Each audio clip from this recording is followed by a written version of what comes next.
తెలంగాణ రాష్ట్రంలో రెడ్డోళ్ళ లెక్క ఎంతరో చెప్పురా. రెడ్లు ఎంతమంది ఊరో చెప్పారు, లెక్కలైతే వచ్చినాయి కదా. ఇవాళ వెలగోల సంఖ్య ఎంతో చెప్పురు. మీకు దమ్ముంటే ఈ 2 పేపర్లలో హెడ్లైన్ రాయించి మీరు తిరుగురు చూద్దాం.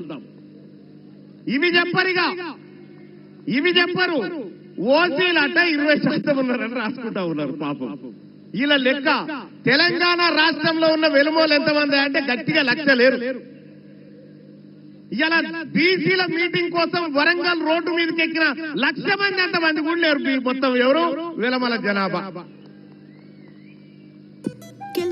వాళ్ళు 13 మంది ఎమ్మెల్యేలా. ఇవాళ మా సుందర్ రాజు అన్న చెప్తా ఉన్నాడు 14 లక్షల మంది. వాళ్ళు ఓటర్లు కాదు, మొత్తం జనాభానే గంత. ఓటర్లు ఇంకా తక్కువ ఉన్నారు. పిడికేడు మంది లేరు, పిడికేడు మంది లేరు. వాళ్ళు 60 మంది ఎమ్మెల్యేలై అసెంబ్లీలలో చట్టసభలలో కూర్చుంటే ఈ బీసీల బతుకులు మార్చడానికి వాళ్ళు నిర్ణయాలు తీసుకుంటారా? మీరు ఒక్కసారి ఆలోచన చేయండి.